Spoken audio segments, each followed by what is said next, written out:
I want to start with a small game. I'm going to ask you a few questions about myself, and I want you to be honest. Just raise your hand. Look at my striped shirt. Raise your hand if, based only on the shirt, I look like a creative person.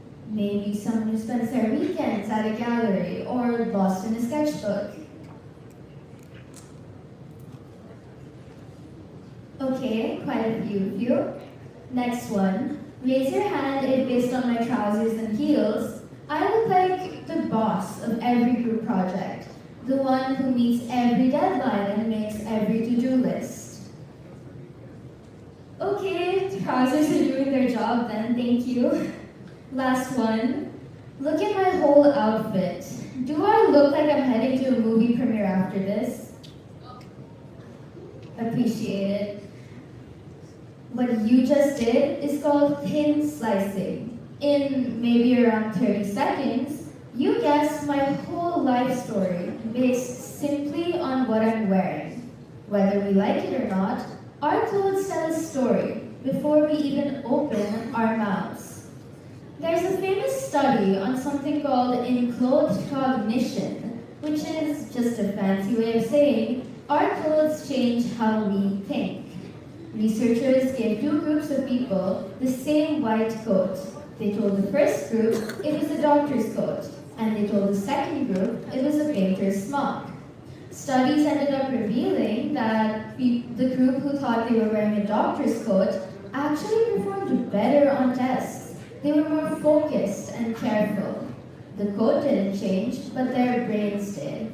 We don't just dress for other people, we dress to tell ourselves who we want to be today.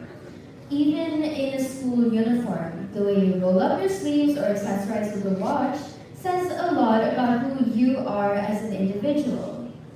How about a small break? I'll name a color and I want anyone from the audience to raise their hand. I'll pick anyone with their hand raised to tell me what vibe they get from that color. Ready? Red. Black.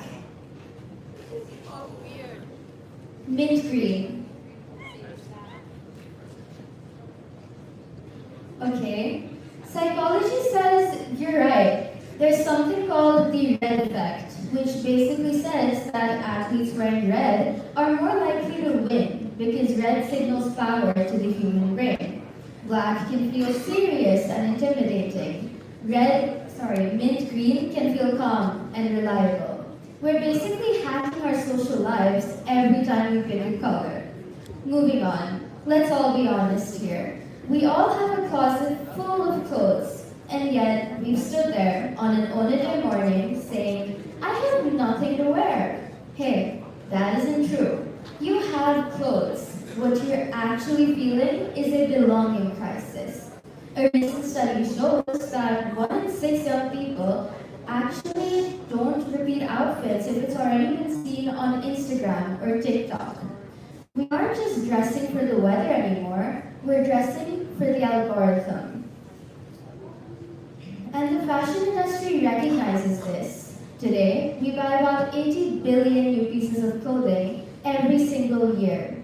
That is around a 400% increase, and our planet pays the price. It takes around 2,700 liters of water to make a single cotton shirt.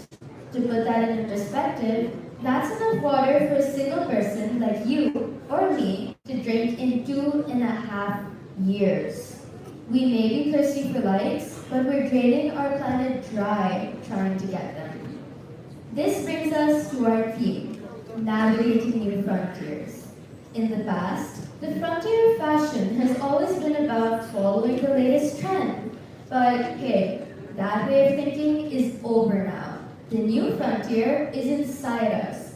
And navigating this frontier means having the courage to be an outfit repeater. It means choosing clothes you actually like instead of just what's trending. It means realizing that sustainability isn't just a cutesy trend people follow, it's how we save our future. In the past, our ancestors dressed to survive the wild.